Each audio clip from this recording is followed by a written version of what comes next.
Salutam, pessoas! Estamos começando então mais uma live aqui do Esperanto do Zero. Hoje vamos conversar com Adonis Saliba, um cara assim que já está no Esperanto há muito tempo, participa da história do Esperanto no Brasil e no mundo já há muito tempo aí e terá ótimas contribuições aí, inclusive o programa Meu Amigo, que é um programa muito legal mesmo, vocês vão adorar. Eu vou falar agora rapidinho em Esperanto, porque nós temos algumas pessoas aí de fora do Brasil que também seguem esse canal. Saluton al tiuj personoj de la tuta mondo. Mi devas diri al vi kaj mi bedaŭras diri ke ĉi tiu intervjuo estos nur en la portugala lingvo. Do vi kiu ne povas paroli la portugala lingvo, mi bedaŭras diri al vi ĉi tio, ĉu ne? La parolado estos nur portugale, ĉar nia intenco estas atingi brasilanoj kaj aliaj portugallingvanoj kiuj ne parolas Esperanton. Bone? De nun mi nur parolos en la portugala lingvo. Olá, pessoas, já tem algumas pessoas aí chegando, né? Estamos aguardando só o Adonis Saliba entrar aqui na sala para a gente começar. Enquanto isso, já vou falando para vocês, o Adonis Saliba está no Esperanto há muito tempo. O Esperanto, recentemente, com o avanço da internet, está adquirindo novos formatos e o Adonis Saliba é da época do Esperanto por carta, né? Correspondência. Então é bem diferente do Esperanto de hoje. Vamos só aguardar aqui, não sei, o Adonis Saliba ele nunca participou de live antes, então não sei se ele está tendo alguma dificuldade, né, gente? Daqui a pouco ele vai passar. Ó, o Pietro de ontem já está aqui na sala assistindo com a gente. Tudo bom, Pietro? Seja bem-vindo da Embaixada do Esperanto. A Gé chegou aqui e a Vanessa, bacana, chegou aqui na sala também. Vocês vão adorar a conversa que a gente vai ter hoje, gente. Já vou adiantar um pouco para vocês enquanto o Adonis não chega. O programa Meu Amigo, criado pelo Adonis Saliba, é um programa que facilita o aprendizado do Esperanto. Então, quem quer aprender Esperanto de modo autodidata, e aí existem cursos gratuitos para autodidatas, né, que querem aprender Esperanto, eles entram no curso autodidata e ficam meio que aprendendo sozinhos. Então, o programa Meu Amigo fornece um amigo para essa pessoa poder, um amigo esperantista, para ele poder tirar algumas dúvidas e conversar um pouco, e aí melhorar. O Adonis chegou, gente? Adonis, você só precisa apertar aí no solicitar. E aí a gente vai começar já. O Adonis já chegou, vamos só aguardar aqui para ele conseguir participar da...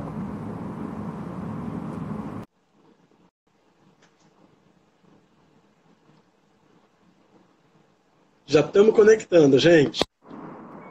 Alô, tá me ouvindo? Ótimo! Oi? Tudo bom, Adonis? Tudo bom, meu caro? Estou te ouvindo bem. Isso, abaixa um pouco. Isso, perfeito. Adonis, enquanto você não entrava, eu já falei de você aqui pro pessoal, apresentei, falei que você já é esperantista há muito tempo, falei do programa Meu Amigo, né, que é um programa que fornece aí amigos esperantistas para quem está nessa jornada de aprender sozinho o Esperanto. E é isso. Podemos começar então agora que você conseguiu entrar aí. Foi tranquilo de entrar na live? Primeira vez que você faz live no Instagram, né? É a primeira vez. É a primeira vez. Tá me ouvindo bem, né? Tô ouvindo bem, sim. Tá todo mundo ouvindo aí, né, gente? Se alguém não estiver ouvindo, vocês avisam aí que a gente vai tentando Então, ajustar. tá bom. Então, Adonis, para começar... Hoje em dia tem muita coisa muito nova, né? E esse modelo aqui de conversar por live realmente é muito inovador. Eu comecei a conversar agora por live por causa do Esperanto do Zero. Eu não sabia como é que funcionava antes. É um novo formato aí de divulgação. Coisa, né? E aí, Adonis, conta pra gente, que eu acho que o pessoal, né, que já te conhece, e quem não te conhece vai conhecer agora também, conta um pouco do teu início. Como que foi que você conheceu o Esperanto? Como é que foi, que divulgação que chegou até você? Algum amigo, algum parente, como é que você ficou sabendo do Esperanto? Como é que te despertou esse teu interesse por aprender o Esperanto? Ah, muito legal. É longa história, né? Isso aconteceu lá nos idos de 1960. Já sou velhinho, né? Então, em 1966, aproximadamente 65, por aí, eu tinha 14 anos nessa época e eu me tranquei no quarto porque eu tinha uma ideia. Só que eu fiquei 2 dias no quarto e minha mãe ficou muito preocupada e perguntou para mim: Olha, Adonis, o que você está fazendo dentro do quarto sozinho tanto tempo? Eu falei assim: Mãe, é uma coisa muito importante. Ah, o que é, meu filho? Ah, eu estou fazendo uma língua internacional. Ela virou para mim e falou assim: Uai, você, sou mineiro, né? Então posso falar uai, né? Então, minha mãe falou o seguinte: Mas você está fazendo o Esperanto? Eu olhei para ela, eu falei assim: O que é o Esperanto, mãe? O Esperanto é isso, você está fazendo uma língua internacional. Meu Deus, mãe, eu não sabia da existência disso. E assim, eu tive contato pela primeira vez com a palavra Esperanto, apesar de já ser esperantista, nato desde sempre, né? Sempre tive essa ideia da tolerância linguística internacional. Sou de família de imigrantes. Fui criado com meus avós árabes. Fui criado, e da Ah, parte do meu pai eram alemães e franceses, e tinha olha. um avô português. E Nossa. essa mistura, eu fui criado nesse ambiente de vários idiomas, de várias línguas, e via que realmente falar diversas línguas não resolviam muito o problema, já naquela idade bem tenra, não resolvia o problema da humanidade de uma comunicação neutra, saudável, sem maiores problemas culturais. E o Esperanto é bem isso, né? Ele veio exatamente nessa formação da tolerância intercultural dos povos. Não só a intercompreensão, mas a prática da tolerância de contato internacional. Então, o Esperanto surge assim. Eu, aos 15 anos, fiz um curso com o professor Geraldo Pádua. Geraldo Pádua era um dos grandes conhecedores do Esperanto. Ele fez o Slipara Vortaro em Belo Horizonte, do qual o Túlio Flores, meu colega daquela época, e também um pouco meu aluno, O Túlio a Flores, gente... ô Doni, só para quem não conhece, né? O Túlio Flores é o autor do dicionário português-esperanto, esperanto-português, que tem disponível online. Né? Então, só para as pessoas, para quem não é esperantista, que não conhece, que é o vortaro.com. Tem, ele tem Se você 2 procurar endereços. Vortaro Túlio Voltaram Flores, você encontra o dicionário dele. o dicionário. Esse dicionário, por exemplo, ele surge na cabeça do Túlio exatamente por influências do professor Geraldo Pádua, que na época era um grande dicionarista, e em Belo Horizonte tinham 2 grandes dicionaristas. Um professor, também no Rio de Janeiro, naturalmente, tinha o Silas Chaves, tinha os dicionários famosos aí do Allan Kardec Afonso Costa, que foi também o meu professor e lá em Belo Horizonte, né? Todo mundo lá era dicionarista, né? O Legal. Esperanto era muito vigoroso naquela época em Belo Horizonte, mas você lembra, né? Você não lembra. Eu não Era lembro. uma época, era uma época até a década de 70, 80, o Esperanto, a gente não tinha internet, tudo era feito nas associações, lendo-se livros, nada era digital. Tudo era realmente impresso ou de formação mais complexa do que é hoje, mas era um movimento ainda feliz. Olha bem, hein? Hoje na internet a gente encontra tantas músicas em Esperanto, existe tanta gente falando Esperanto. Naquela época, só fui ouvir a primeira música em Esperanto 4 anos depois que eu aprendi Esperanto. Existiam, Nossa. e era um disquinho que veio da Holanda, mole. Ele nem era o LP. Era um disquinho pequenininho, onde que a gente punha nas vitrolas para ouvir, né?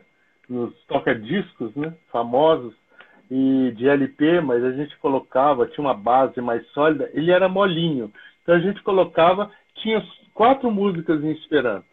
E eu lembro da primeira música, eu não vou cantá-la aqui, mas é uma senhora holandesa que cantava essa música em Esperanto. E aí eu vim conhecendo o movimento esperantista. Foi muito legal. Quando eu participei do primeiro encontro esperantista, olha, aprendi em 66 a língua. Eu fui participar do primeiro encontro, eu era jovem, minha família não permitia a gente sair andando por aí e viajando. E aí aconteceu um encontro esperantista em Belo Horizonte, que foi um seminário de Esperanto que era promovido pela Cooperativa Cultural dos Esperantistas.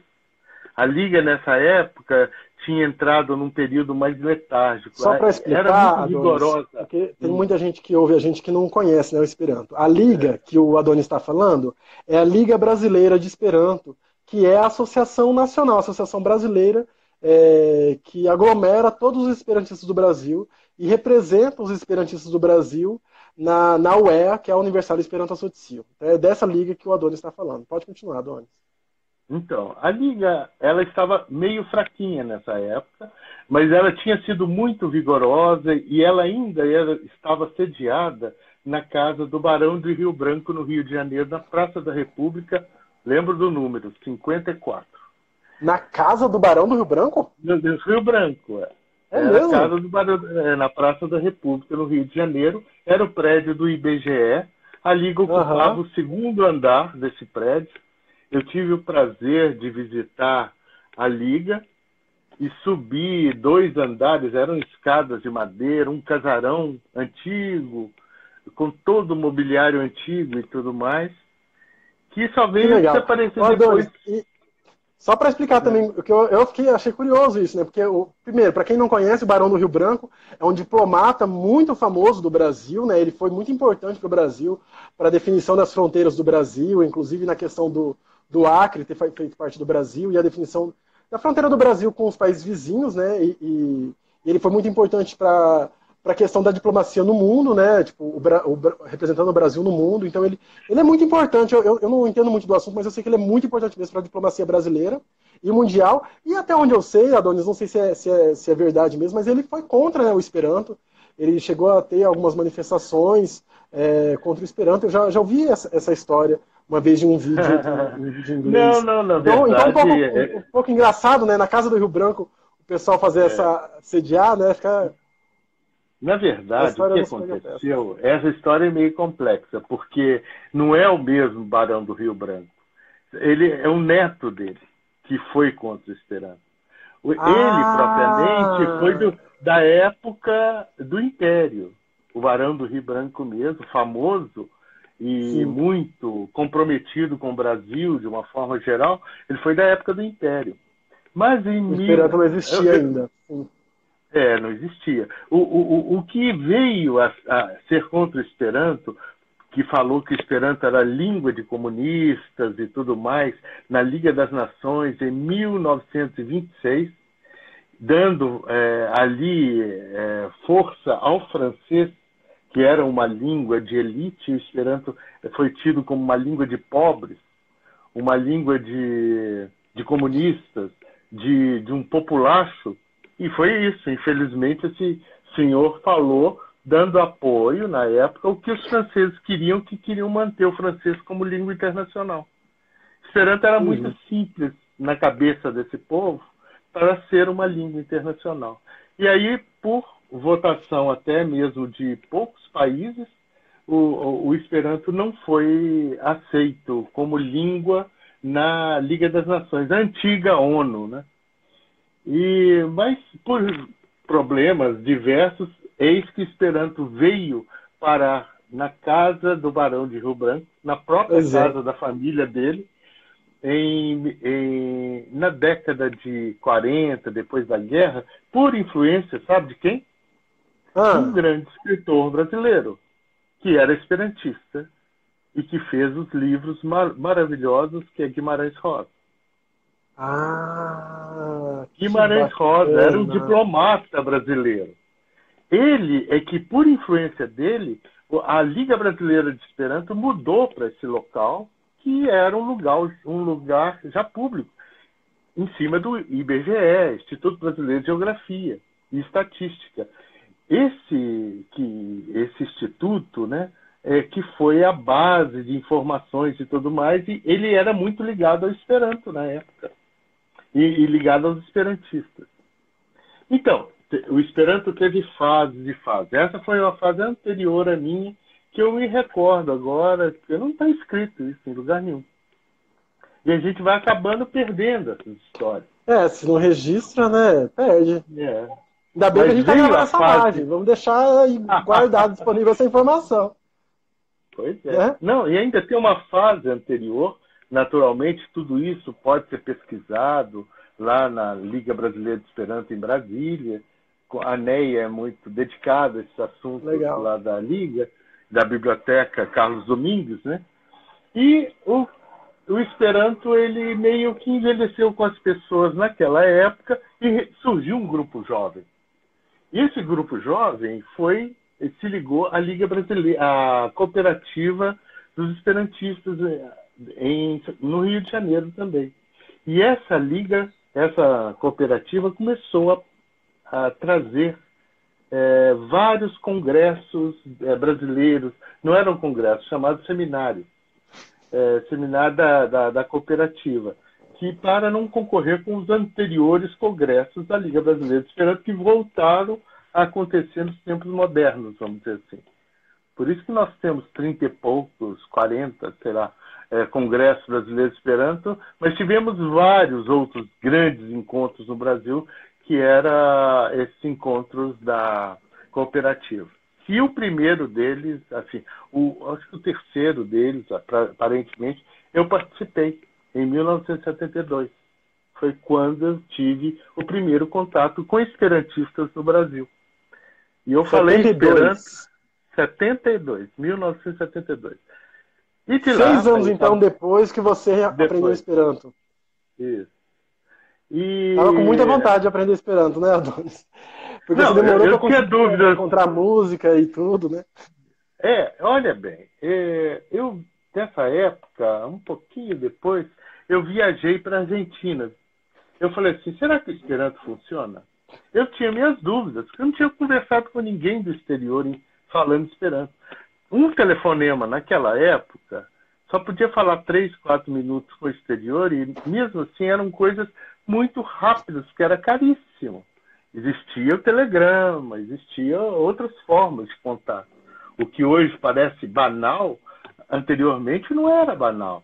Então eu fiz uma decisão. Eu tinha guardado um dinheiro de um primeiro emprego meu e resolvi fazer uma viagem para provar se o Esperanto funcionava ou não. E fui descendo o Brasil. Parei em São Paulo, conheci a EASP, na época, quando Dona Elvira Fontes, que foi muito maravilhoso. A EASP, para quem não conhece também, vou falar, é a Esperanto Asocio de São Paulo, é isso? De São Paulo, Isso. Então, Dona, deixa eu aproveitar para te pedir para abaixar um pouco mais a sua câmera, que tá cortando um pouco do seu rosto aí. Eu acho que o pessoal fica mais confortável de te ver se você... Isso, acho que assim tá... Se for fácil para você também aí, não sei como é que você tá... É que você tá deixando...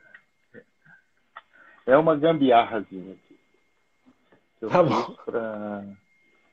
Para tentar... que fica mais confortável para as pessoas, né? O vídeo olhando bem para você. Acho que deu uma travada agora, né, gente? Pronto, voltou.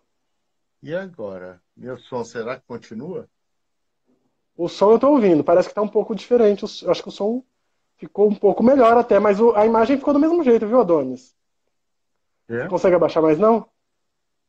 É porque não consegue, né? Então, assim, pronto, assim tá bom. Tá melhor assim? Isso, tá melhor. Tá bom. Então, eu perdi aonde que eu estava. Você falou da EASP, né? Que você juntou uma grana do seu trabalho e desceu para São Paulo para falar Esperanto. Você está me ouvindo? Eu tô te ouvindo, ó. Eu Pronto, tirei. aí foi Acho aí que que você é o parou. microfone que entrou da câmera aqui. Então você tá me ouvindo, né? Tudo bem. Tô ouvindo. Tá me ouvindo? Tá bom. Então é o do próprio tablet. Aí eu disse, tava viajando. Foi uma viagem longa, de 20 dias na época, era longa para mim.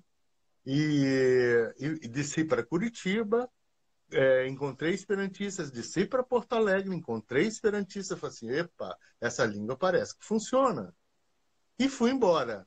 Passei pelo Uruguai e fui direto para a Argentina, quando eu encontrei um grande conglomerado de esperantistas naquela época.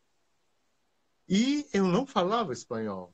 E estava falando com todo mundo e todo mundo me compreendendo. Eu falei assim, bom, deve ser porque o espanhol e o português e o esperanto, tudo é meio parecido.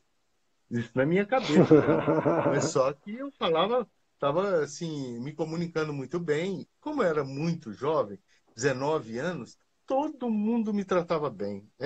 Me levava para tudo quanto é lado, me levava para passear. Eu falei assim, esse negócio de Esperanto é muito bom, porque você não gasta dinheiro nenhum e se diverte bastante.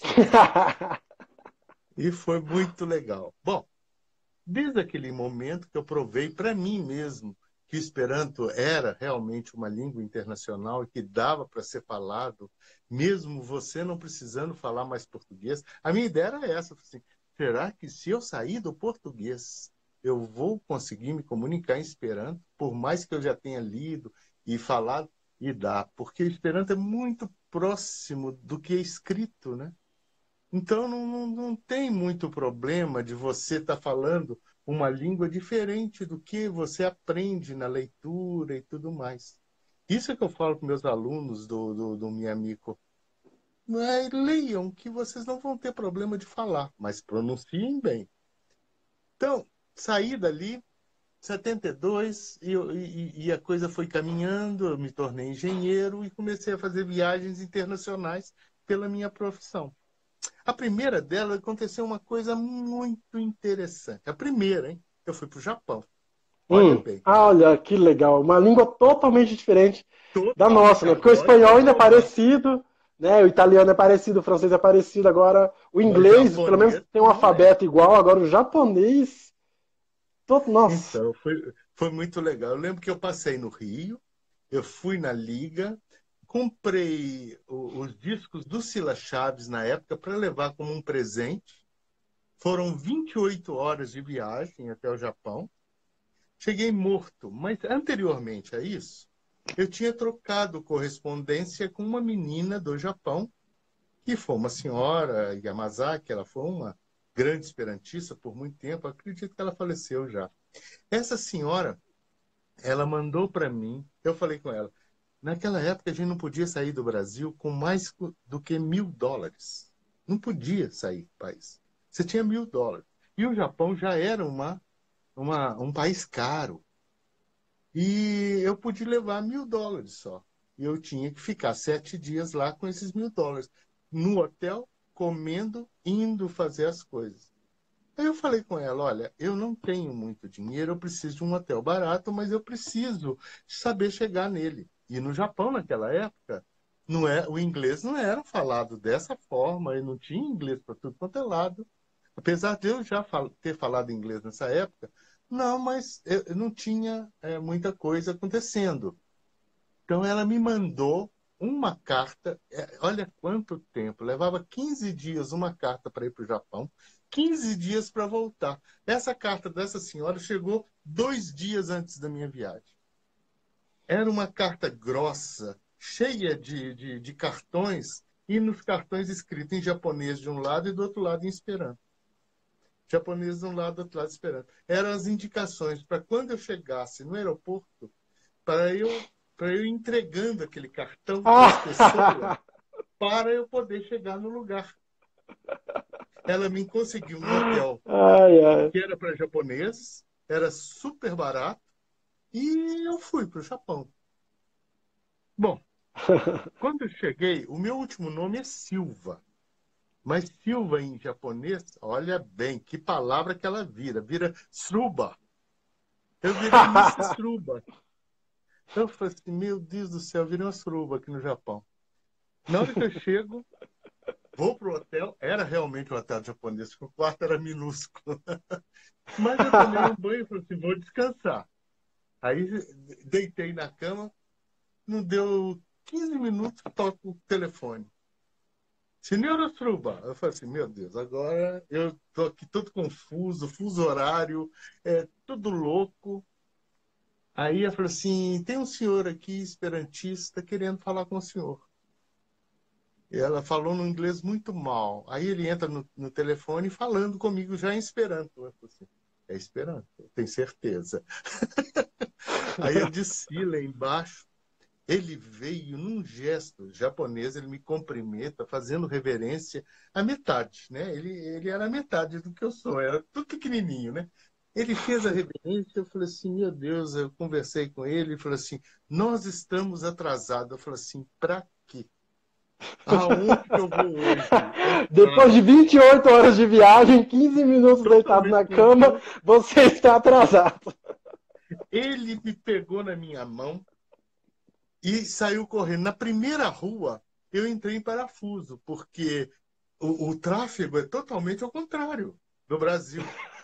Eu teria me acidentado assim, numa boa, porque eu olhei para um lado e o carro vem do outro.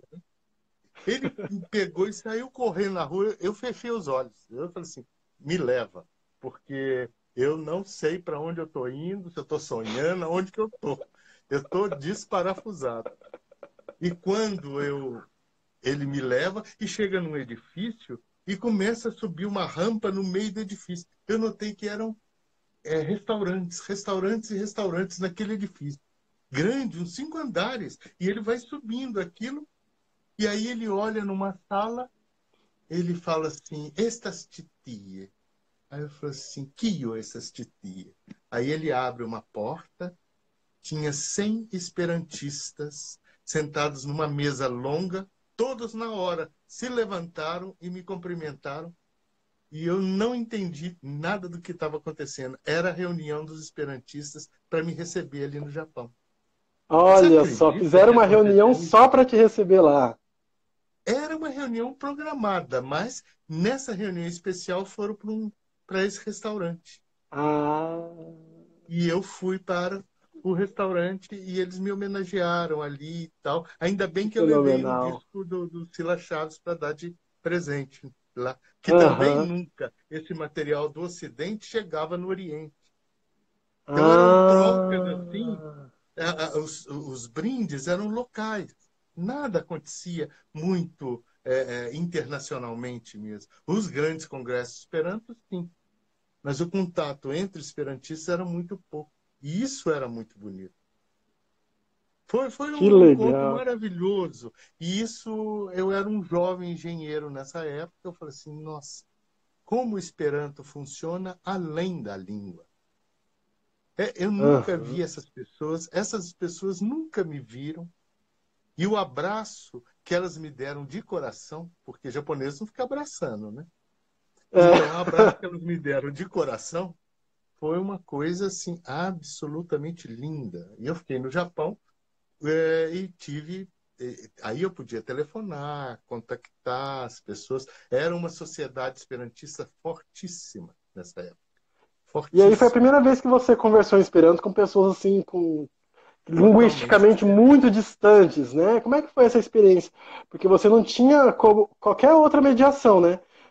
Porque falando lá na Então, no Argentina, Japão, de vez em quando dava, acho que dava para arriscar no espanhol e tentar entender um pouco, caso surgisse alguma palavra fora do teu sim. vocabulário, alguma coisa assim, né? Agora lá no Japão não tinha como usar uma outra Não. língua para ajudar caso, né, alguma palavra no esperanto que você não soubesse. E com um detalhe, naquela época, muito poucos japoneses, eu estou falando de 1978, por aí. Por aí. 1978. Ninguém falava inglês no Japão.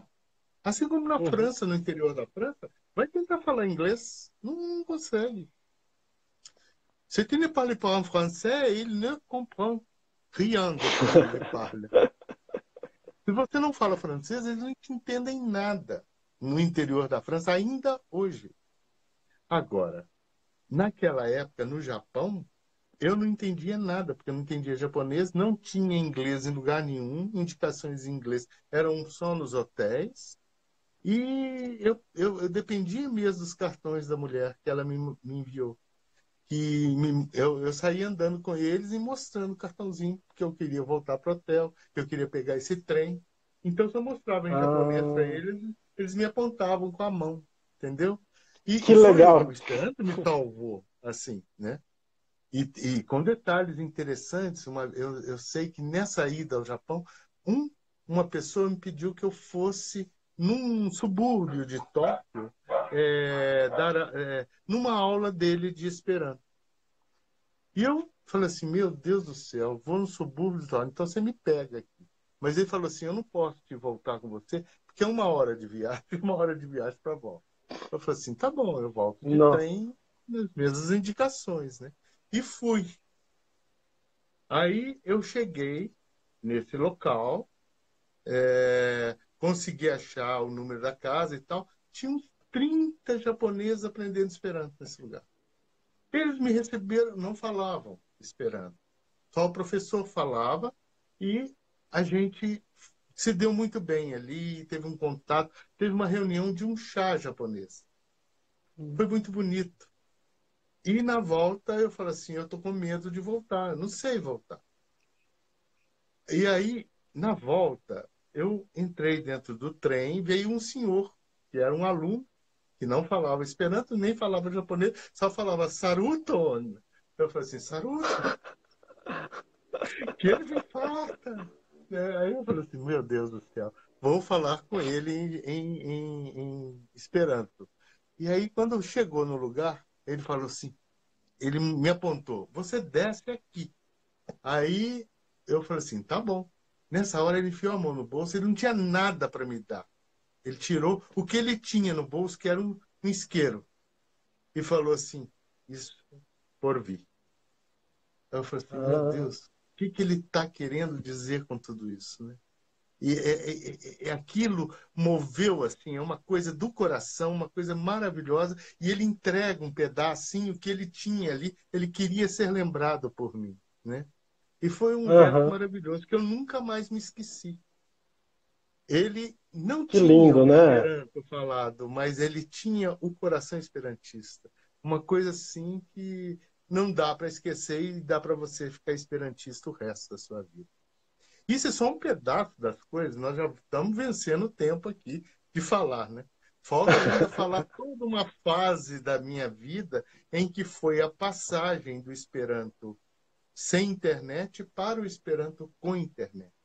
Isso é mais Hum, um grande lance que aconteceu, onde eu pude realmente ser útil ao esperantismo. E hum. nesse momento de mais ou menos 1994, 95, quando a internet entrou de fato no Brasil, a coisa aconteceu. E eu pude fazer o primeiro programa de Esperanto, para ensinar Esperanto por computadores, que era o Vinque, Vindosa Curso de Esperanto. E esse curso, ele realmente, eu difundia ele em congresso, mas naquela época ninguém utilizava computador. O computador era muito caro, então É, era uma você fala coisa muito 94, difícil. 96, né? As pessoas não tinham É, computador. 94, 96 Para já você tem uma comprar, evolução. para você ter o aplicativo para instalar no seu computador, não era fácil de conseguir, né? É, É, era no disquete, né? A internet não era popular. era 94, disquete. 96, eu nem sei se tinha. Não, já tinha internet já, né? Mas não Na era popular, internet, muita gente não ela tinha. realmente acontece no Brasil só em 95. Eu Hum, lembro perfeitamente. E aí houve a transição do processo, que antigamente era que chamava-se BBS. Bulletin Board System. Era um sistema de telefonia que vinha para sua casa, aí você tinha várias linhas telefônicas, você ligava as pessoas eletronicamente. Mas depois, logo, logo surgiu a internet. Aí surgiram os e-mails, e aí o Esperanto toma um outro rumo. Foi muito E como que era interessante, esse programa, porque o Adonis? Conta pra gente como é que era esse programa. foi. Ele ensinava Esperanto, ele era um programa. Ele tinha sons, ele tinha É a lição como, é escrita. como Ele parece, ele tem o jeitão, né? Até a quantidade de lições era eram 12 também, se não me engano, 12, e dividido assim gramaticalmente, ensinando pronúncia e ensinando fala. Mas o problema é a computação disso, porque não tinha os sinais do Esperanto na época. Todo mundo escrevia com um xizinho depois. Hum. Até que os sinaizinhos subiram, teve que surgir um fenômeno no mundo que as pessoas não sabem, chama Unicode.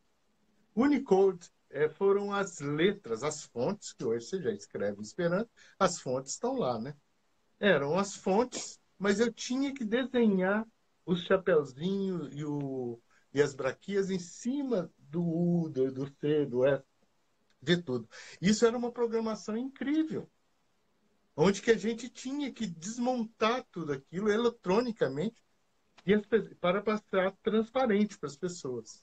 E eu fiz um primeiro editor de texto, direto a pessoa batia no computador e já saía esperando. Ele colava Nossa, aquilo.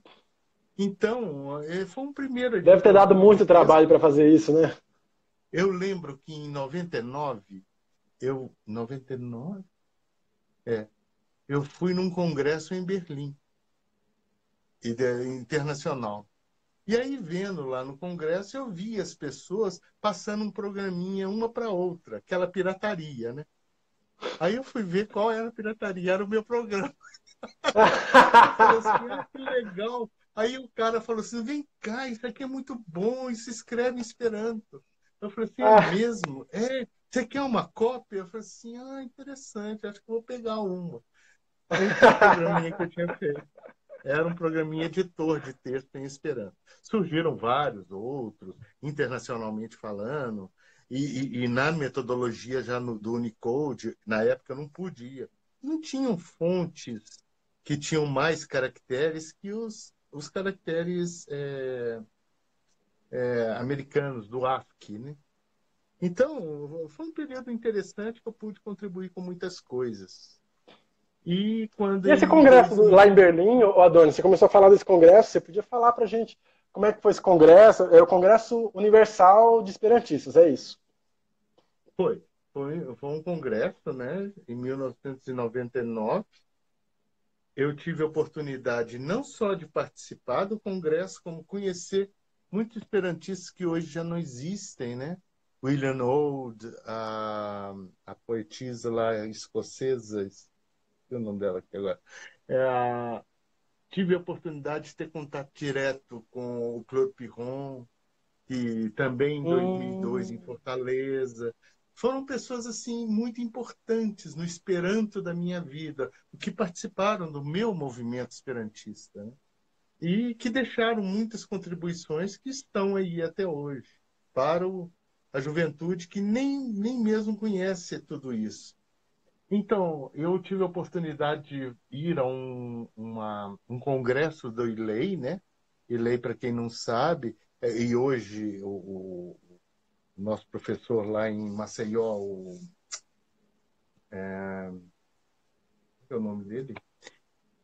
Bom, ele é o representante hoje da ILEI no Brasil, que é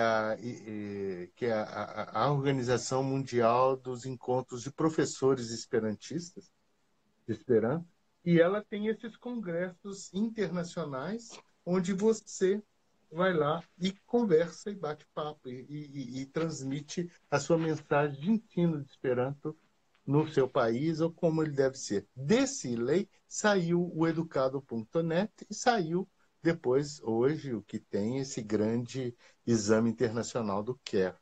Surgiu tudo do ILEI, né? hum. Que é um pessoal, até a Aristófilo, própria o Pietro tá falando pra gente que o cara lá de Maceió. Aristóteles, de Maceió, Aristóteles, mesmo. E que faz um grande trabalho de lei e até mesmo do CARE no Brasil, aplicando esse exame internacional de conhecimento esperanto. Então, foi muito interessante participar de todas essas fases do Esperanto, desde a montagem eletrônica e ao mundo atual, quando hoje a gente tem grandes conquistas e a gente acha que ainda falta muito.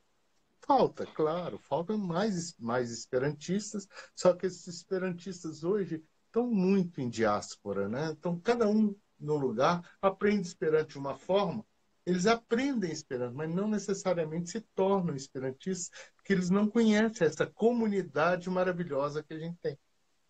E aí que está o problema, é como juntar, como fazer esperantistas, como trazer esse pessoal para as nossas comunidades. Esse é o meu trabalho, é o seu trabalho, é o trabalho de muitos que estão visando exatamente essa confraternização internacional do Esperanto. Não é só ensinar mais Esperanto, você tem que ensinar esperantismo. Tem que ensinar a nossa história, tem que ensinar como nós somos... como nós tivemos e sofremos tanto ao longo da história para manter e trazer o Esperanto para a atualidade.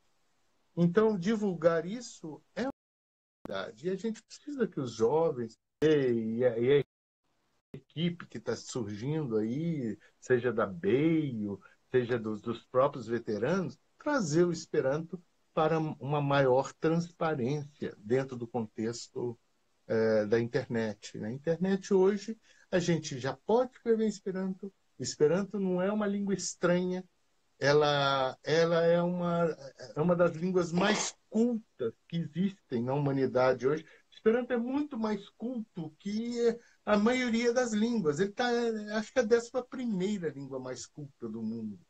Tem Como assim dentro de mais culta, si... Adonis?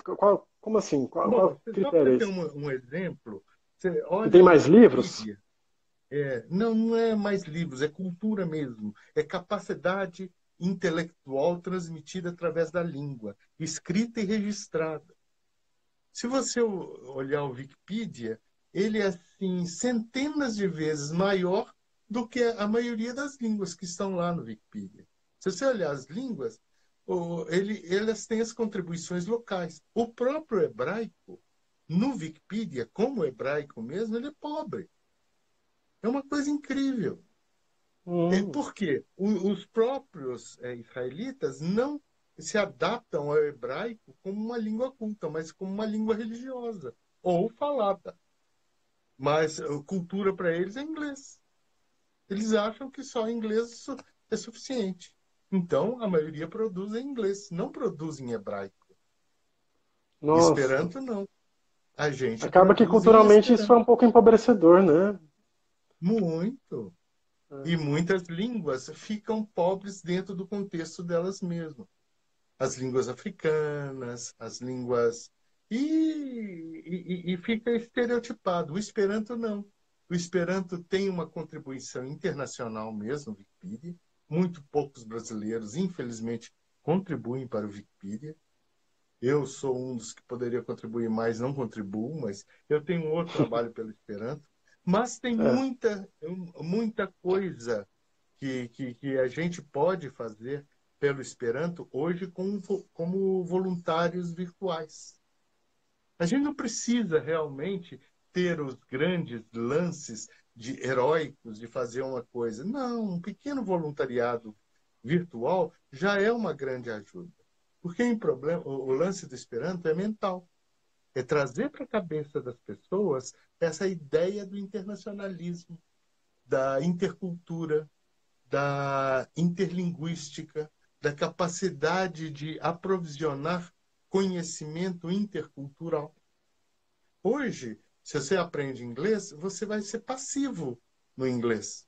Você é um ouvinte de pessoas que são nativas de inglês. São raros as pessoas que realmente são de outras culturas e idiomas que vão transmitir suas mensagens em inglês. Quando transmitem, elas entram num padrão de não é, é, de inferioridade em relação aos nativos, por causa da língua. Um Ah, francês com falando certeza. inglês, você não vai considerar da mesma forma que um americano de Nova York falando inglês.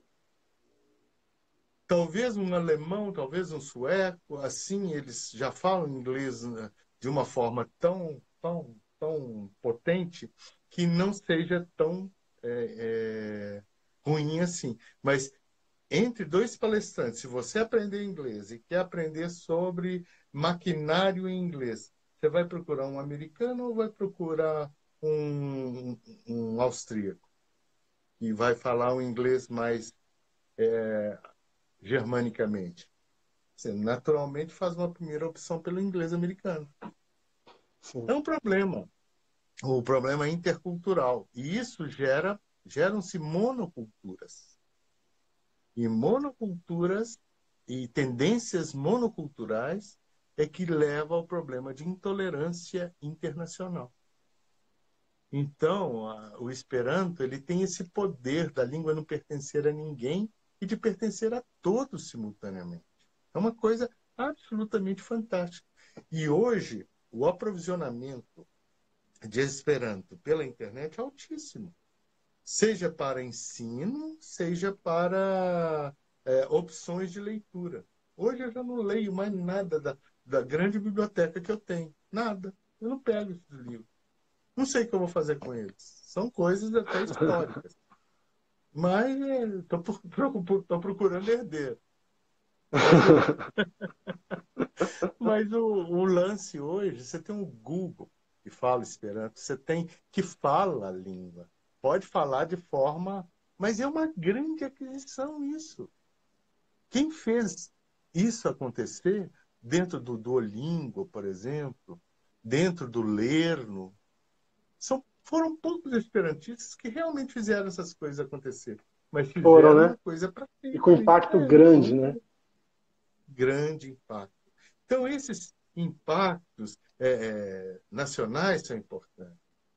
Hoje a gente vê a Liga Brasileira de Esperanto, ela é mais fundada para regimentar esperantistas para um congresso típico do século XX. Não tem mais uma proposta de fazer coisas para o século XXI. Qual é a proposta? Hoje nós poderíamos muito bem, por exemplo, por canais como esse, ter uma universidade virtual.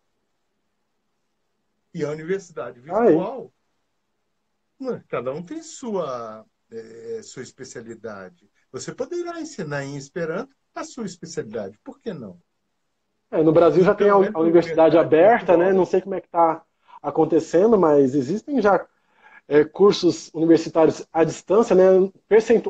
Uma proporção à distância, uma proporção presencial, né?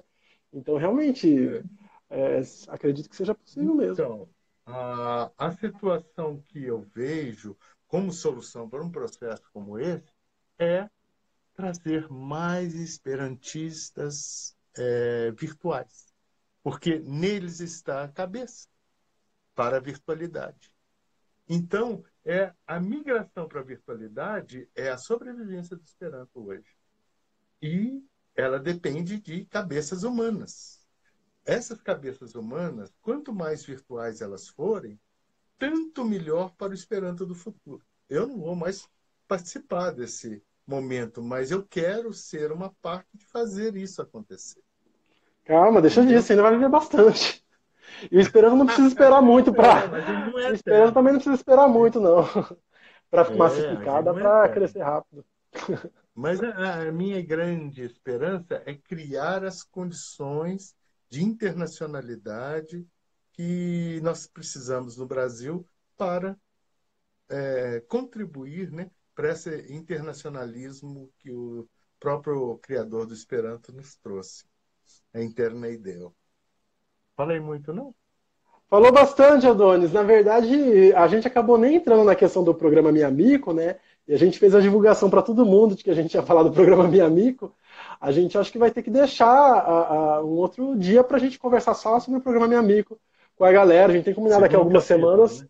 fazer de novo a segunda parte dessa conversa, né? Tá bom, eu conto essa Antes de história acabar, também. deixa eu te perguntar, tem alguma outra viagem que você fez que você acha que seria legal tá aí expondo para as pessoas? Que eu acho que a gente ainda pode conversar ainda mais alguns minutinhos. Não, tem várias. Eu fiz várias Escolhe viagens onde eu uma, então, pude porque senão utilizar também. Esperanto. Aham. Não, tem uma viagem, eu fiquei um ano, eu morei na Inglaterra, onde eu fiz o meu segundo mestrado na Inglaterra, e eu morei um ano lá na Inglaterra, em Londres e em Sheffield, onde que eu participava de um clube esperantista de Sheffield.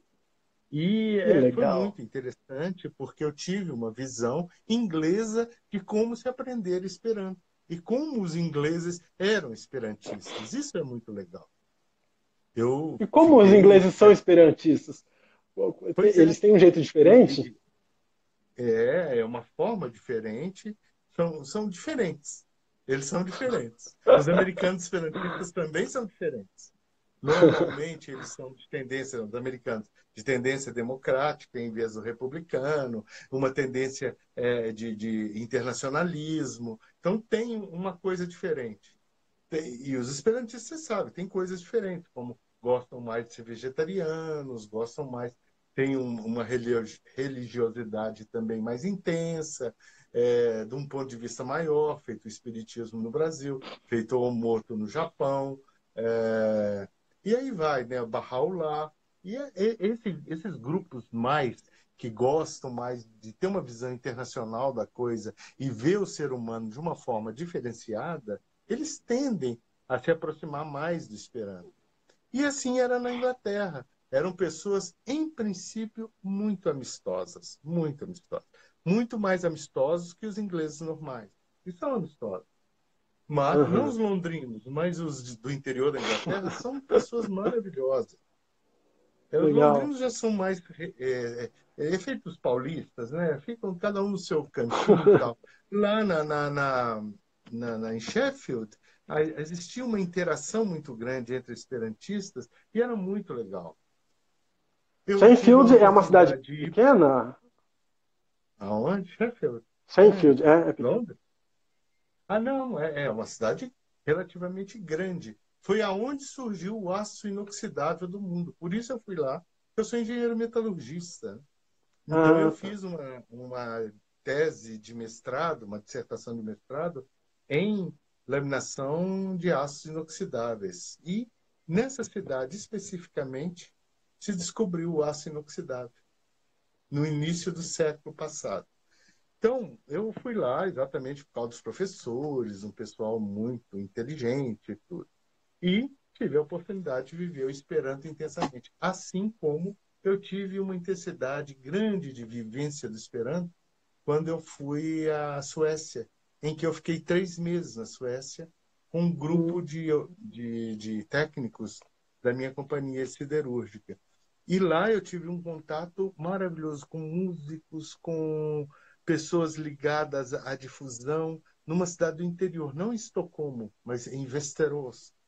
E nesse congresso em Berlim, eu tive a oportunidade de rever essas pessoas, anos e anos depois. Foi uma coisa maravilhosa, inclusive filhas dessas pessoas que eram de Nazca esperantista, já falando esperanto,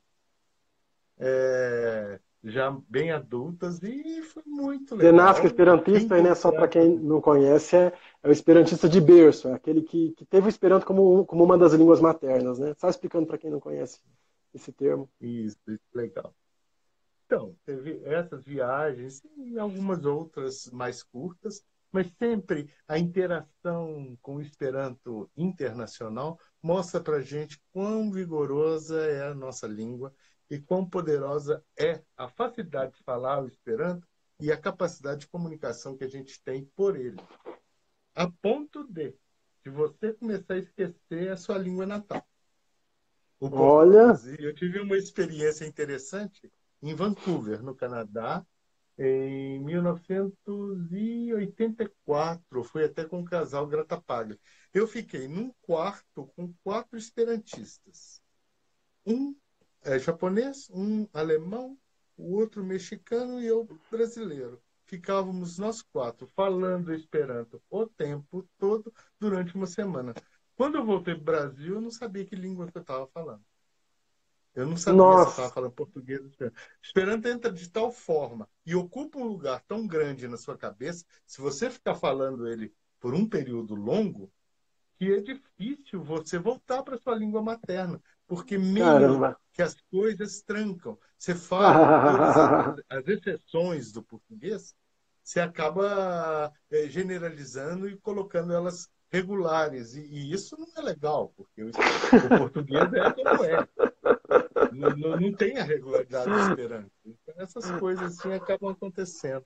É muito legal essas experiências. Você sonhar em Esperanto e ter experiências de vivenciar a língua na plenitude, né?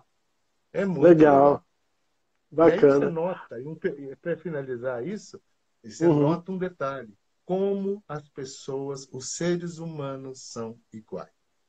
Todos nós somos iguais. Basta que a gente quebre a barreira linguística e você vai ver que todas as culturas são adaptáveis. Não precisa brigar. Eu não entendimento é que leva à briga, às Fenomenal, guerras. Adonis. Legal, legal, legal. Tá Legal, bom? interessante mesmo, né? Você coloca a linguagem como sendo aquilo que nos impede de olhar para as pessoas de outros países e enxergá-los como iguais a nós, né? É, Quebrar essa barreira, a é, gente se dá conta disso. é muito legal você romper essas barreiras. Legal. Esperanto nos A- ajuda nisso, né? Adonis, adorei a conversa, ótima mesmo. Eu acho que agora já tá bom, já tá dando 1 hora já de conversa, a gente passou do tempo que a gente tinha previsto, né?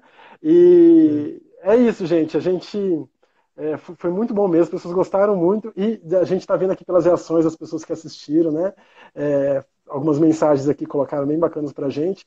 Vai ficar disponível aí para quem quiser assistir, para quem perdeu o começo, né? Vai ficar 24 horas aqui no Instagram e depois, dando tudo certo, eu vou deixar disponível no YouTube também a gravação original. E depois a gente combina então outro dia, um outro horário para a gente poder conversar realmente do programa Meu Amigo. Beleza?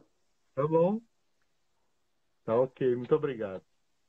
Então tá bom, Adonis. Tchau, tchau. Tchau, gente. Diz. Tchau. Distrevida. Diz lá, Levido. Diz.